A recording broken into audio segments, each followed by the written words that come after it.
Olá, estamos ao vivo, 4h40, pontualidade britânica. Quem me conhece sabe que eu sou extremamente chato com horário, então nada mais justo do que ser pontual também. E é isso aí. Vamos esperar o João entrar. E é isso. Vamos lá.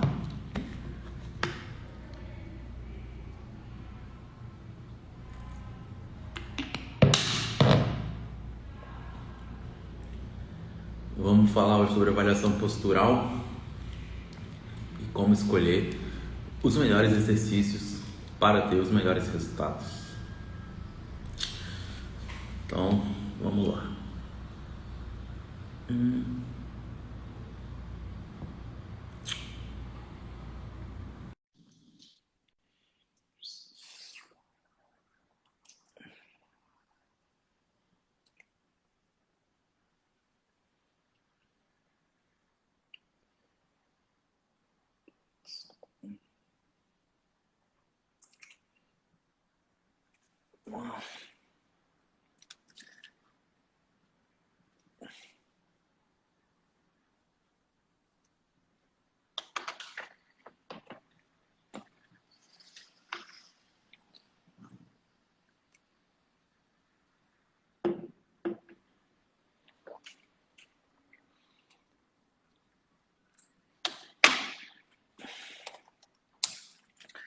Bom, tá aguardando aí o João entrar. Ele tá vindo já. Eu sou pontual, né? Então eu tô aqui desde 4h40. Mas ele já tá vindo, então logo mais a gente inicia aí. João Gabriel não está conseguindo participar. Vamos ver. Pede para participar aí, João, para ver se tu consegue.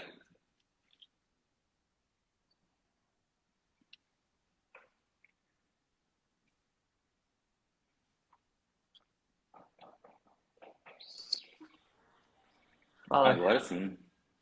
Escápulas em neutro, bracing Bracing aqui. ativo. E aí? E aí, cara, beleza? Beleza, tudo certo. E você, cara? Bem? Tudo em ordem. Tá em casa? Em casa. Boa. Vida boa agora, chegando em casa cedo. É, Trabalhando só até meio-dia. mais ou menos. Tá puxado, continua puxado, mas faz parte. Certo. E Mas aí? vamos lá então, tá? Vamos falar aí da Vamos nossa lá. live. O tema é como escolher, né, os exercícios corretos aí para estar conseguindo o máximo de resultados. Então a gente sabe que depois da pessoa estar um tempo treinando ali, 1, 2 anos, assim, provavelmente ela já fez todos os exercícios ou boa parte dos exercícios ali que existem, né?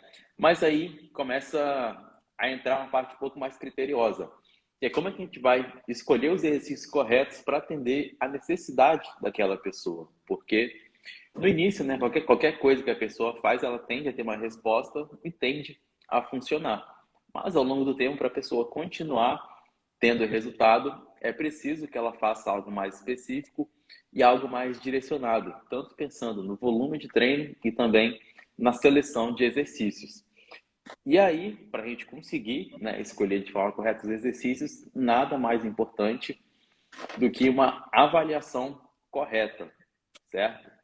Então a gente vai abrir aí falando sobre avaliação postural, Isso. como é que acontecia, como é que a forma mais correta de se fazer. E aí joga a bola para tu. Então vamos lá. O que acontece? Por muito tempo, né? Hoje está começando a ser mudado isso, né? Mas ainda assim, ainda tem esse tipo de avaliação que é só pela dobra. A famosa, aquele belisquinho na gordurinha, né? É, O então, pessoal adora. é, Então, aí a gente passou ao longo da, a gente foi estudando, foi percebendo que não é suficiente só esse tipo de avaliação, porque não adianta você saber que você tem, sei lá, 15% de gordura e isso não vai determinar para você fazer um supino, entendeu? Então, é, a gente precisa fazer essa avaliação postural para estar identificando ali que músculos estão em alongamento, em encurtamento, para a gente estar selecionando os exercícios da melhor forma possível.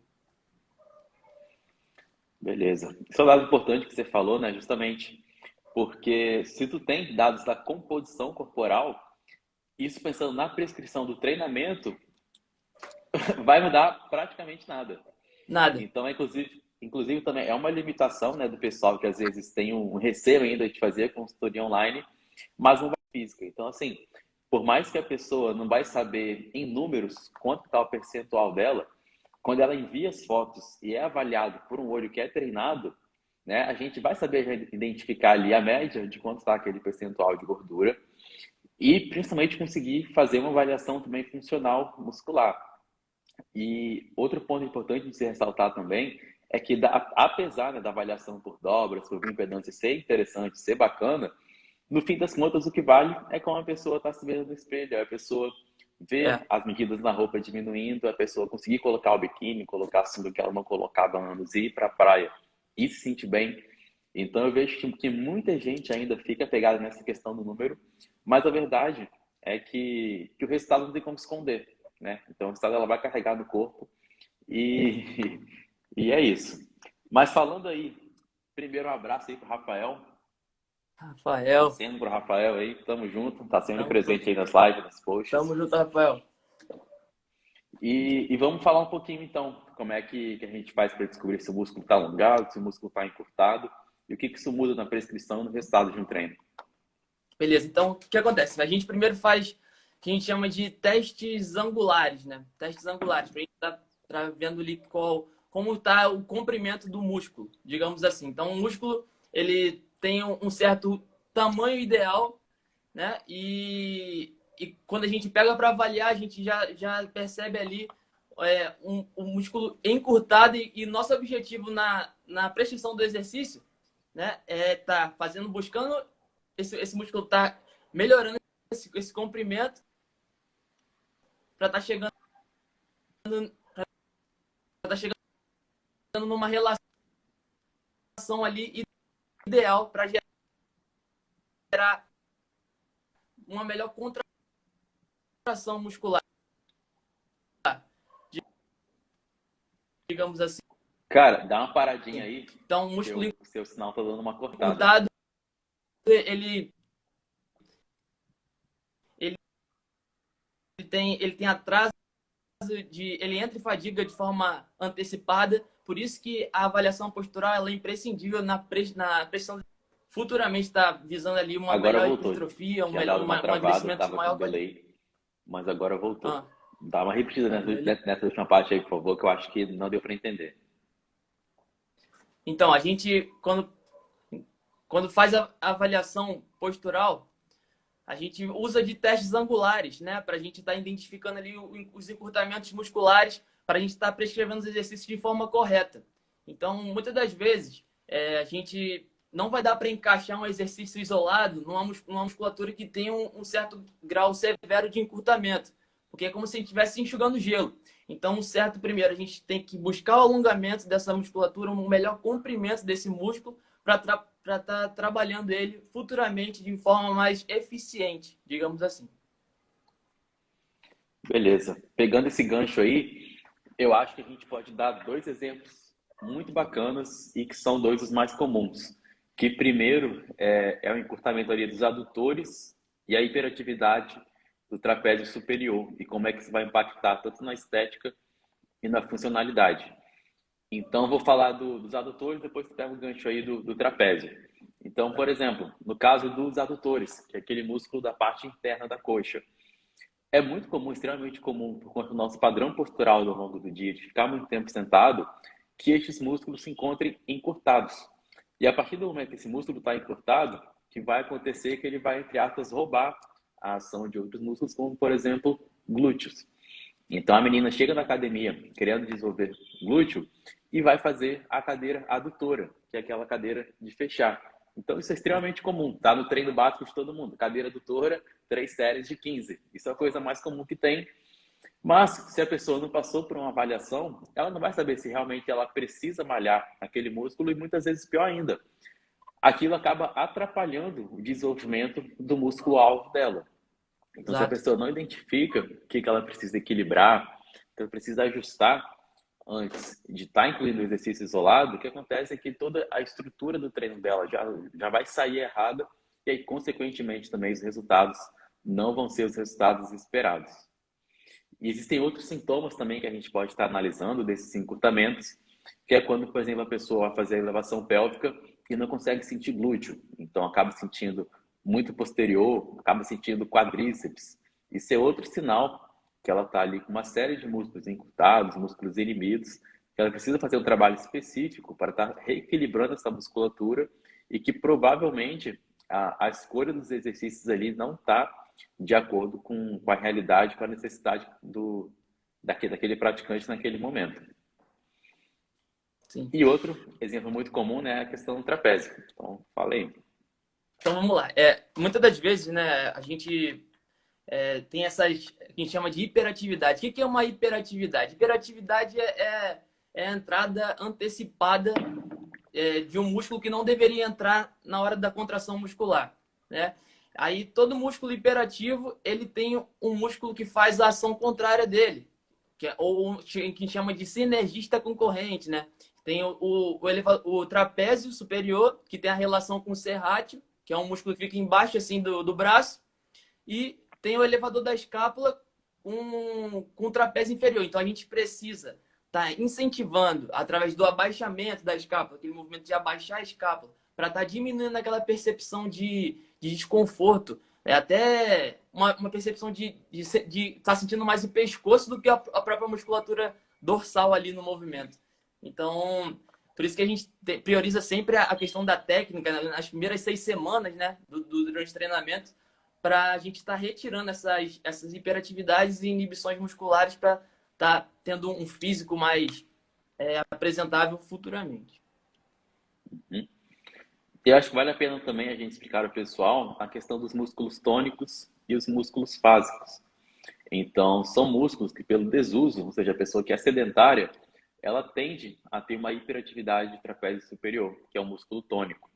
Isso. Então, por exemplo, a pessoa que ela está totalmente sedentária e tal, é muito comum ela chegar com a queixa que o João falou. Então, por exemplo, de estar com muita dor no pescoço, com o trapézio muito tensionado, ter uma dor na lombar, por exemplo. Isso tudo são sinais que esses músculos tônicos, né, estão ali com uma hiperatividade e os músculos fásicos estão enfraquecidos. Então, a gente precisa estar fazendo um trabalho ali para estar equilibrando essas forças. Então, no caso da puxada, por exemplo, se a pessoa vai fazer a puxada aberta e não tem uma preocupação em realizar o movimento das escápulas de forma adequada, o que vai acontecer é que ela vai sentir muito bíceps, e vai estar reforçando esse padrão alterado de movimento, e ao longo do tempo, duas coisas acontecem.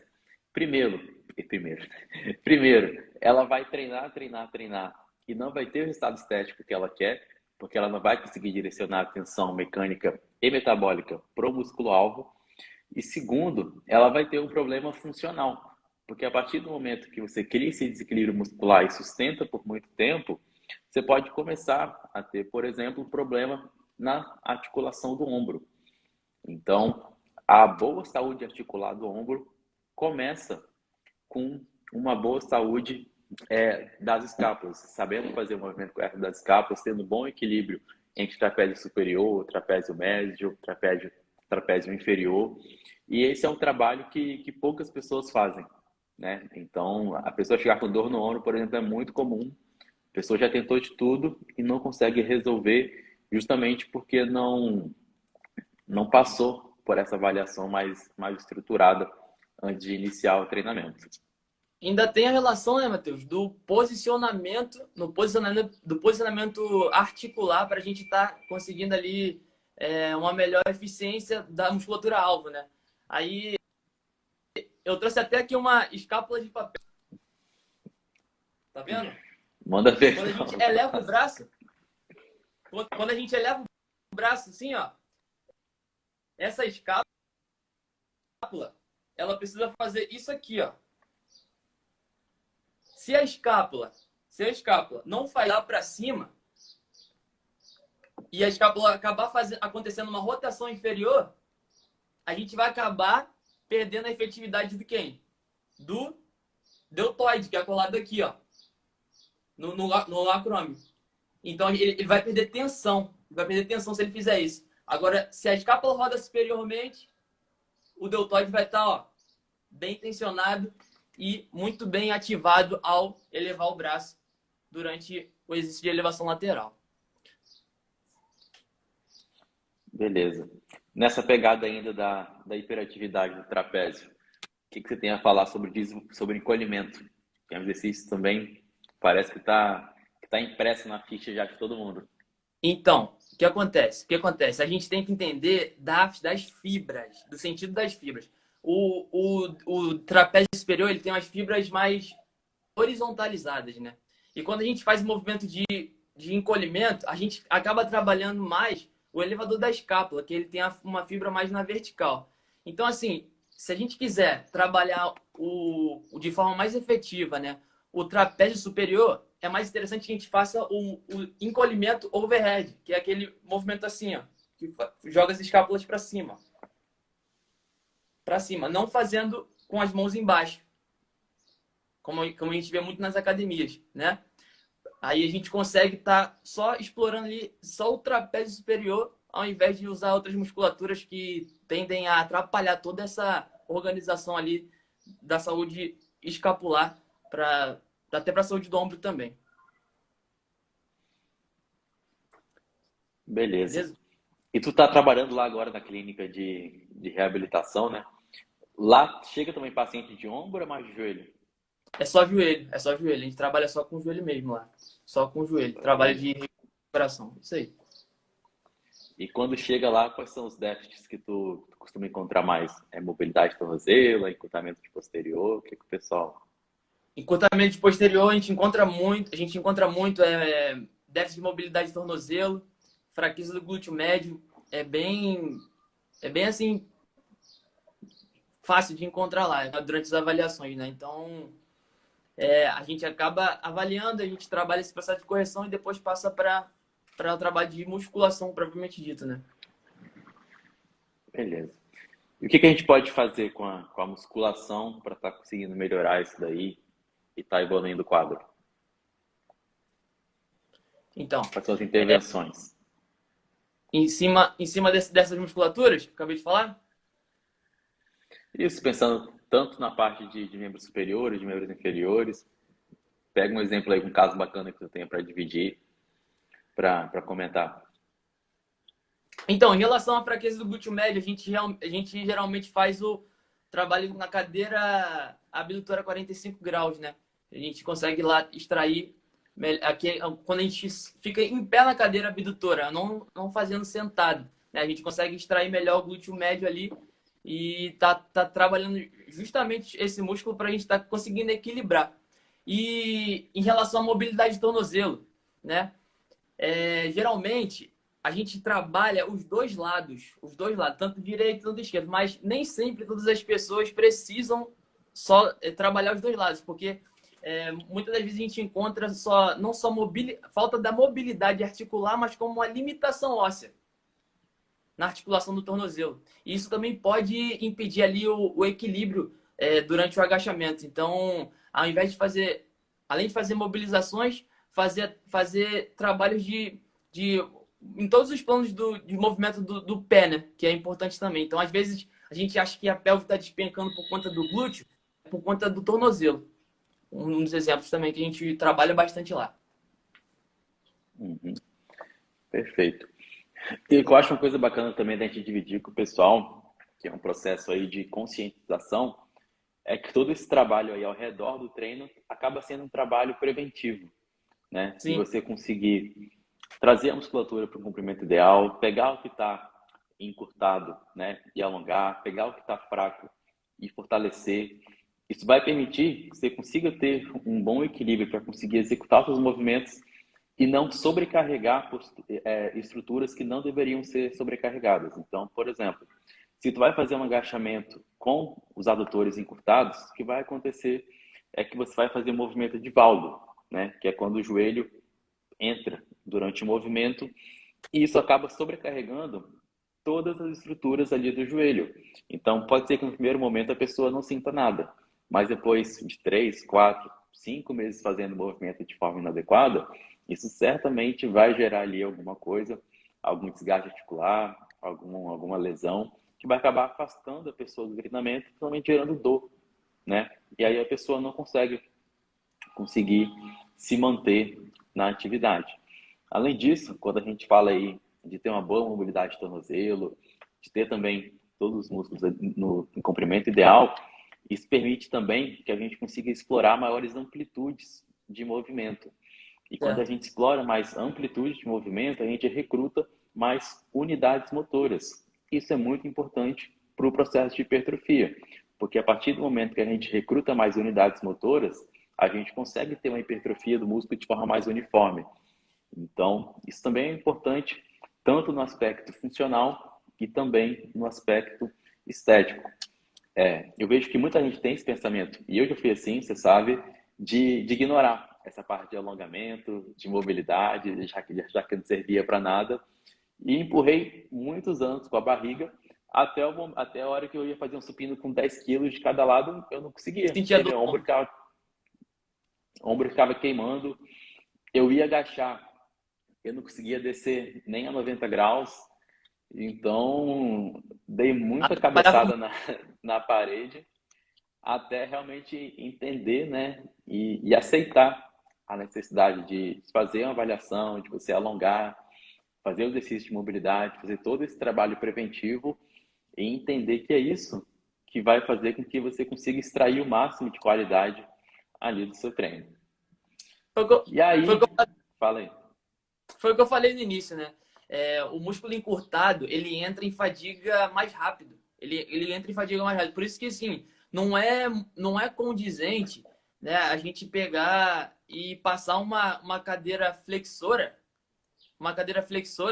né, no início do treinamento para uma pessoa que tem um encurtamento de posterior de coxa severo. Entende? Não Isso vai, não, tá reforçando um padrão, né, alterado. isso. Porque assim, o músculo ele tem que estar ali entre 80 a 130% do seu comprimento, se eu não me engano. Então, se ele está abaixo de 80%, né?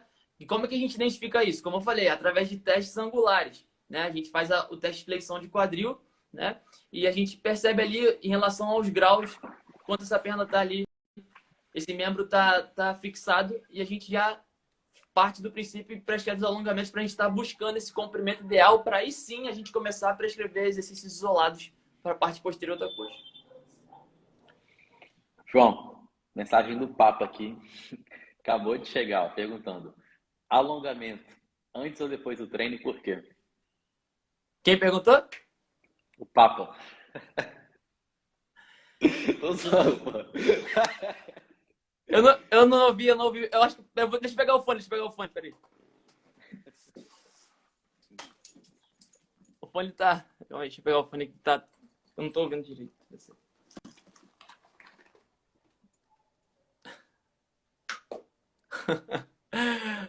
Essa foi boa.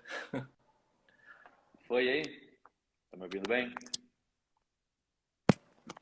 Agora sim. Pode falar.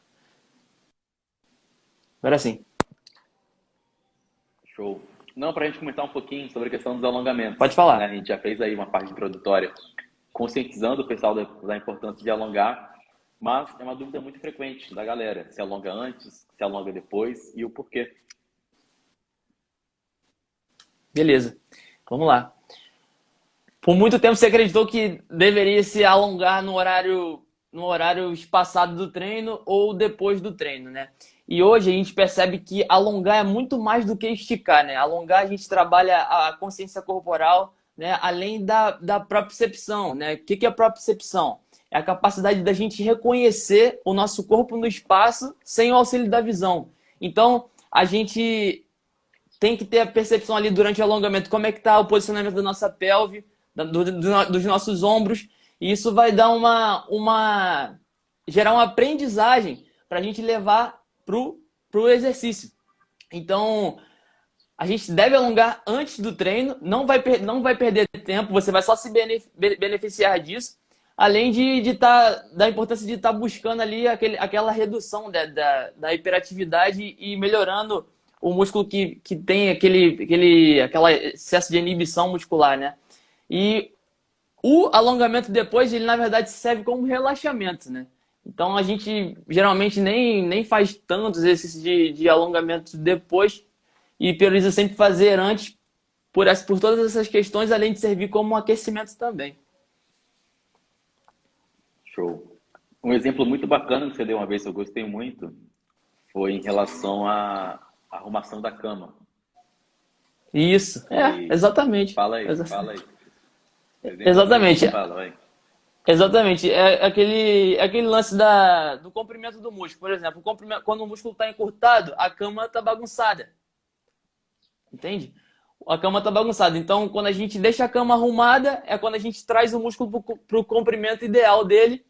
E é assim que a gente deve ir para o exercício. Então, é basicamente isso. Cama bagunçada, músculo encurtado. Cama arrumada, músculo no seu comprimento ideal, excelente ali para estar gerando uma boa contração muscular. Beleza. Em relação ao que tem de científico, né, sobre essa questão de tirar antes ou depois, eu acho que vale a pena a gente pontuar bem a metodologia dos estudos, porque é justamente isso que gera muita confusão. Então, a metodologia é a gente ver como é que é feito aquele estudo.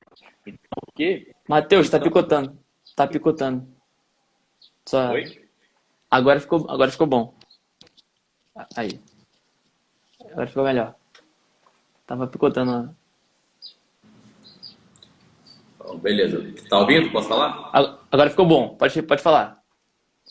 Show. É em relação, né, de onde surgiu essa questão que você alongar antes do treino vai piorar a sua força. Então a gente precisa analisar a metodologia desses estudos. Então, como é que foram feitos esses estudos? Pegaram o pessoal, colocaram ele para fazer um teste de repetição máxima no supino. Então, o que é um teste de repetição máxima? É você pegar...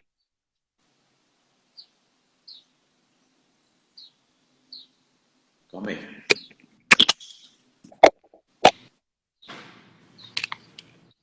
Melhor? Melhor. Agora ficou melhor.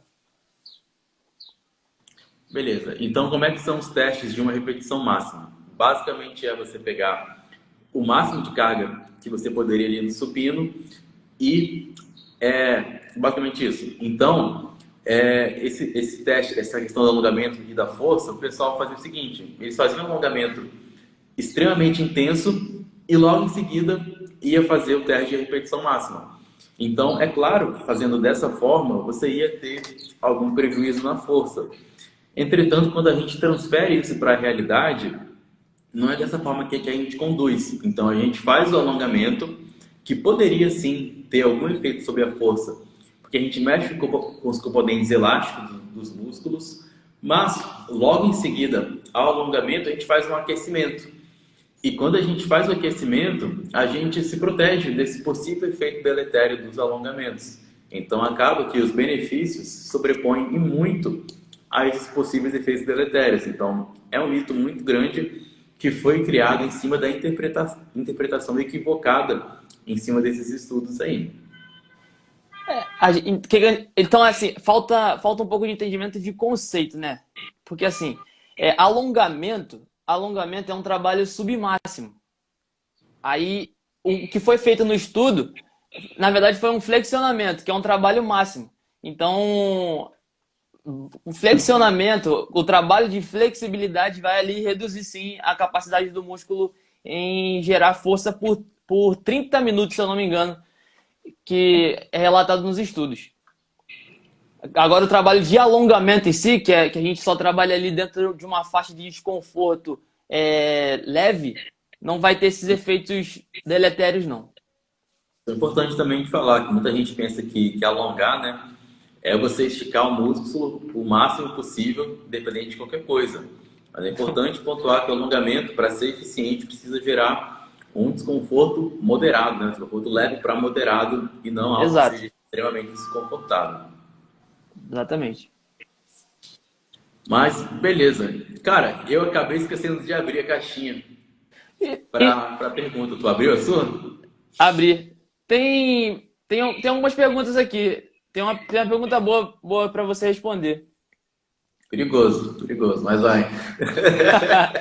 Não, ó, fácil. Perguntaram se o que é melhor encaixar na semana? Treino ABC, ABCD ou ABCDE, tendo a disponibilidade de treinar de segunda a sexta. Cara, é uma resposta generalista, mas não tem como não ser. Vai depender da pessoa, dos objetivos, da meta. Mas Exato. assim, normalmente para quem é mais iniciante faz mais sentido uma divisão um pouco menor, porque a pessoa consegue ter mais contato com os exercícios mais vezes na semana. Isso facilita o aprendizado motor da pessoa e facilita também que ela consiga progredir carga, né? Então, a princípio, é uma divisão menor, um AB, um ABC para quem está começando, pode ser mais interessante. E demais casos, cara, realmente é avaliar ali a necessidade de cada um e adequar de acordo com a rotina. Sim, até porque os iniciantes não aguentam fazer altos volumes de treino, né, logo de início. Por isso que tem que ter aquela progressão de mesociclo para mesociclo, ou seja, de mês para mês. E quando você fala das questões das necessidades, pô, tem gente que só tem tempo para treinar só 45 minutos, né? Então, às vezes uma divisão de treino ABCD seria interessante para essa pessoa, para justamente a gente tá conseguindo distribuir ali entre os grupamentos musculares, essa divisão aí ficando mais acessível para ela e com uma melhor adesão, né? Com certeza. Se tu pega uma pessoa aí que está começando e joga um volume de 20 séries no dia, no outro dia a pessoa não existe, Não não anda. consegue andar, não consegue sair da cama, não consegue tomar banho, não consegue transar, então acaba com a vida da pessoa. É isso aí. Acaba mesmo. Isso aí. E perguntaram também até quando a gente cismar nesse trabalho da postura, até quanto que a gente tem que ficar trabalhando esse negócio de escápula, quanto a gente tem que sistematizar isso. Se a gente faz até um certo tempo, depois continua com esse mesmo trabalho de técnico ou já parte para um trabalho mais voltado para a hipertrofia ali em si? E quando que deixa de lado esse trabalho de corretivo? Show. É para eu responder ou você vai responder? Eu falo, você fala e eu complemento. Pode ser? Pode ser assim? Vamos lá. Tudo depende, na verdade, no meu entender, do nível de treinamento da pessoa. Se é uma pessoa iniciante, ela precisa passar pela fase de aprendizagem e não tem negociação. Vai ser um treino realmente, entre aspas, mais chato, um pouquinho mais monótono. Ela vai precisar ter muita atenção com a técnica e é isso, acabou. Não faz sentido a pessoa querer correr antes de aprender a andar. Quando a gente fala de uma pessoa intermediária para avançada, o que vai acontecer é que normalmente essa pessoa chega já com uma série de vícios, né, de movimentos. Então fica muito mais difícil você exigir uma técnica 100% correta daquela pessoa. E aí o que eu avalio? Primeiro, se aquele padrão alterado da pessoa está gerando dor. Se tiver, tem que voltar para a parte de ajustar a técnica, exercício corretivo, até, né, conseguir se enquadrar. Então, está sentindo dor? Primeira pergunta. Segundo, está atrapalhando a estética dela? Porque às vezes a pessoa ela quer desenvolver um grupamento alvo ali, seja costas, glúteo, peito, mas ela não consegue ter o desenvolvimento que ela imagina porque a técnica ainda não está encaixada ou porque ela está com algum encurtamento que ela está impedindo, né, inibindo que aquele músculo se desenvolva de forma adequada. Então, normalmente, às vezes, costuma ser no máximo 2, 3 livramentos que ela apresenta algum problema, que a gente consegue tocar o barco em outros músculos e ajeitando isso. Mas, em alguns casos, realmente, se a pessoa estiver cheia de dor, se tiver um encurtamento muito severo, não está conseguindo evoluir, aí realmente tem que dar um passo para trás, arrumar a casinha para depois dar 3 passos para frente. Exatamente. Exatamente isso que você falou. Eu costumo dizer assim, quando a gente tem o treinamento voltado à postura, né? Com essa abordagem postural, a gente tem que realmente dar 2 passos para trás para dar 3 para frente. E em relação a prazos que eu acompanho, né, com a minha experiência até hoje, geralmente ali a gente consegue desarmar isso tudo, essas correções em normalmente 8 semanas. Depois de 8 semanas, segue o baile. Segue o baile. A gente não pode ficar também ali fazendo a pessoa de robô, né? Que no final das contas ela quer emagrecer, ela quer hipertrofiar, dependendo do caso, né? Mas é válido sim a gente pontuar isso tudo que você falou em relação a se ela está sentindo algum tipo de desconforto, melhorar a relação comprimento-tensão do músculo através dos alongamentos e por aí vai. Show. O que eu acho importante frisar da sua fala é que esse é um trabalho de base, né? Exato. Então, às vezes, a pessoa ela pode treinar há 5 anos, mas se ela não fez trabalho de base, cara, ela vai ter ali uma deficiência de movimento, de desenvolvimento muscular que precisa ser corrigida. Então, esse trabalho é um trabalho muito importante e que pouquíssimas pessoas fazem. E é uma das coisas que a gente prioriza muito dentro da consultoria, né? Então, tanto na minha consultoria, na consultoria do João, a gente oferece todo o material de vídeo para a pessoa estar conseguindo visualizar o movimento correto. Então, os exercícios de costas, por exemplo, a gente gravou o material junto, o João está sem camisa, justamente para conseguir ver esse movimento adequado das escápulas. E a gente pede também o feedback em vídeo, porque é importante, né, daí a gente fornecer o material se a gente vê se a pessoa está conseguindo executar da forma adequada. Então, esse feedback em vídeo é essencial para a gente conseguir ver se o padrão se o movimento está dentro dos padrões que a gente espera, porque isso faz total diferença no andamento do trabalho.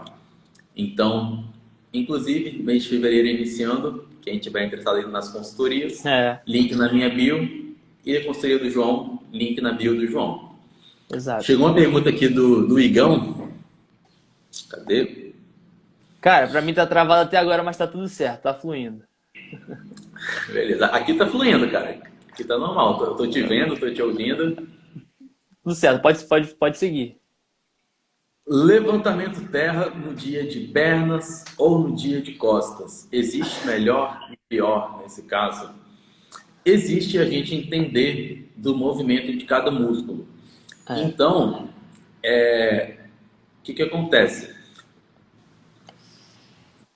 Voltou? Voltou.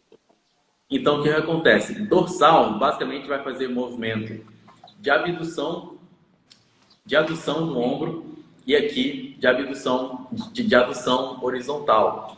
Então, durante o levantamento terra, a dorsal vai trabalhar apenas com o músculo estabilizador. O motor primário vai ser o quadril. Então, principalmente ali, os músculos da região de glúteos e um pouquinho de posteriores de coxa. Então, faz mais sentido você encaixar no treino de pernas, porque são os motores primários ali do movimento e costas vai estar atuando somente como o músculo acessório, o músculo que vai estar estabilizando o movimento e atuando de forma isométrica. Então, não é que ele não entra, ele entra, mas entra somente de forma isométrica no movimento. E, Matheus, sabe qual é um dos motivos que isso surgiu? Sabe qual foi um dos motivos que isso surgiu? Justamente foi o que você falou. O glúteo ele faz a extensão do quadril. E o glúteo é uma musculatura que entra em inibição. Então, quando a gente fazia esse movimento de puxar a barra de baixo para cima, a gente tinha uma percepção ali que estava pegando o grande dorsal, porque a musculatura do glúteo passa pelo processo de inibição. Então, se tem um posterior de coxa encurtado, os adutores encurtados, que são músculos que têm essa correlação ali com o glúteo, você não vai sentir o glúteo no levantamento terra e vai acabar sentindo o grande dorsal ali, a parte dorsal das costas, mas você vai trabalhar de forma estabilizadora, não vai trabalhar de forma agonista, né? Então, é por isso que existiu essa confusão nisso. Tudo por conta dos alongamentos, mais uma vez. Só para ficar claro, que eu não sei se ficou, mas para garantir que fique, não é que costas não vai atuar no movimento. vai atuar de forma isométrica. E a contração isométrica, ela não garante que você vai ter uma excelente hipertrofia. Então, a contração que garante a hipertrofia é a contração concêntrica e excêntrica. E durante o levantamento do terra, o motor primário, o músculo que vai estar realizando esse movimento concêntrico e excêntrico durante a execução do exercício, são os músculos do quadril e um pouquinho de posteriores de coxa. Exato. Tem uma pergunta na minha caixinha aqui de caneleira. Então, esqueci de abrir, mas perguntaram de caneleira. Dá para encaixar aqui. E tem uma outra depois que dá para encaixar também. Então, vou deixar essa contigo. Caneleira, fala. Aparece aí para a tua pergunta ou não? Não, tá aparecendo não. A caneleira chega a ser imprescindível no treino de glúteo? Sim, dá pra gente usar. Dá pra gente usar. Mas só que acontece. Aí vai ter que... um pouco complexo de explicar, porque a gente vai ter que falar de braço de resistência, né? Isso eu não vou querer entrar muito em detalhe aqui, porque tem que ter uma imagem para explicar. Mas a gente pode correlacionar isso com a diferença de fazer a extensão de quadril na polia e a extensão de quadril com a caneleira. Quando a gente faz a extensão de quadril na polia, a gente acaba trabalhando mais a parte infraglútea, ou seja, a parte mais baixa do glúteo, ali a bananinha, né? A famosa bananinha. E quando a gente faz o trabalho com a extensão de quadril com a caneleira, a gente trabalha ali mais a parte média proximal do glúteo, ou seja, a parte mais superior do glúteo. Então, assim, qual é melhor? Os dois se complementam. Os dois se complementam muito. Entendeu? Então assim, numa fase, durante a periodização de lapidação, de arranjo da musculatura ali, do glúteo, pode se encaixar sim a caneleira. O uso da caneleira. E a gente acaba caindo de novo no ponto da avaliação, né? De fazer uma boa avaliação física e ver primeiro o que a pessoa precisa e às vezes o que a pessoa quer desenvolver. Quando a gente fala do físico feminino, por exemplo, é um físico que ele é feito de detalhes. Então, tu vai pegar o glúteo ali, às vezes a menina até tem um bom volume de glúteos, mas o detalhamento não está como ela espera que esteja. E aí, cabe a nós, né, saber quais as ferramentas corretas, como escolher os exercícios corretos para estar conseguindo atingir aquela porção específica. Então, seja a porção caudal, que você falou, a porção mais média ali, a porção mais a parte de cima do glúteos. E são coisas mínimas, né, mas que fazem total diferença. Exatamente.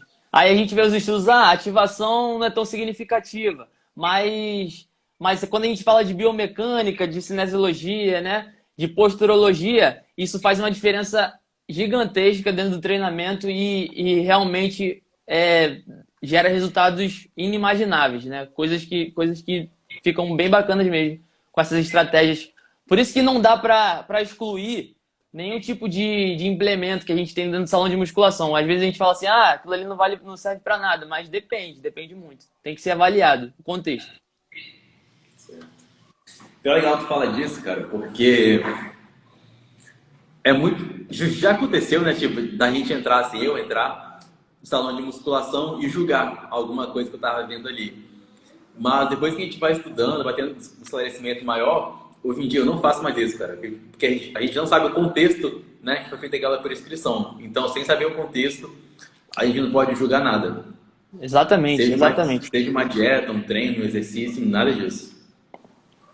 É isso aí, exatamente. Mais uma pergunta? Então, aí, beleza. Tem mais uma ou não? Tem mais uma pergunta ou não? Deixa eu ver. Tem, mas não é do tema. Então esquece. Deixa eu ver se tem alguma coisa aqui que dá para ir mais ou menos. Vê aí. Tem uma aqui de métodos de treinamento, perguntando o que eu acho de GVT ou FST7. Eu vou fazer aqui as minhas colocações e aí se você quiser complementar, você complementa. A maioria desses métodos são desnecessários e mais atrapalham do que ajudam. Por quê? Porque esses métodos são coisas enlatadas. Então, o GVT, por exemplo, é você fazer 10 séries de um exercício, fazendo 10 repetições com intervalo de 30 segundos. Então, o que acontece? A partir do momento que você pega um método, você está assumindo que todas as pessoas são iguais e que todas as pessoas têm a mesma necessidade. Então, você já está indo aí contra o principal princípio, né, tanto de treinamento e da nutrição, que é a individualidade biológica. Então, você não está adequando o volume e a intensidade de treino para a realidade daquela pessoa. Então, por mais que no primeiro momento possa trazer algum resultado, né, depois vai passar a não trazer mais porque não é algo individualizado. Então, o que vai garantir o resultado é você individualizar o volume e a intensidade de treino e conseguir fazer as devidas progressões ao longo do tempo. Então, tanto o seu treino, tanto a sua dieta, ela não precisa ter nome, ela não precisa ser empacotada para funcionar, ela não precisa estar na moda para funcionar. O que ela precisa é ser individualizada e adequada para você. E o que eu vejo hoje em dia é muita gente perdida, querendo fazer low carb, querendo fazer jejum, GBT, FST7, achando que essa é a solução, quando na verdade o que ela precisa é adequar, né, o volume de treino dela, aprender a fazer progressão de carga, fazer uma boa avaliação, né, encontrar os músculos inibidos, músculos hiperativos. E é isso. Tudo que uma progressão de carga não seja interessante o suficiente ali. E outra coisa, né, Matheus? Assim, a gente vê essas técnicas, né? Aí a galera chama técnicas de intensificação. Técnicas de intensificação. Por exemplo, hash pause, drop set. São técnicas, na verdade, de volume. Para aumentar o volume do treino. Não são técnicas de intensidade, porque intensidade é carga. Então, a gente trabalha com, por exemplo, o QC7. O QC7 um trabalho de intensificação, para gerar técnicas de intensificação. Então, a gente tem que saber separar também isso. E foi o que você falou. O básico funciona e funciona muito. Só que, assim, tem que ter disciplina ali e tem que ter essa mentalidade de ir levando as cargas e tudo mais. E paciência, que é o principal. E a gente tem trabalhos também, cara, que comparam aí métodos avançados com o treinamento tradicional. E a gente vê que desde que o volume esteja equalizado, os resultados vão ser basicamente o mesmo. Então, às vezes a pessoa está querendo um negócio mágico, fazer um negócio diferente, mas isso não é a solução. Às vezes acaba mais atrapalhando, porque muitas das vezes essas técnicas volumizadoras acabam prejudicando o próprio volume de treino. Então, aumentando a Exato. percepção de esforço e prejudicando o volume, né? Então, a pessoa acaba treinando menos do que ela realmente poderia treinar, porque ela fica muito cansada e acha que está arrasando, mas está acabando com o treino dela. Exatamente. Então é isso, né? Então é isso. Fechou? Fechou. Então é isso. Valeu, João. Prazer enorme. Tá se É falando. isso. Beleza. Então valeu. Até a próxima aí. Até a próxima. Valeu, abraço. Valeu.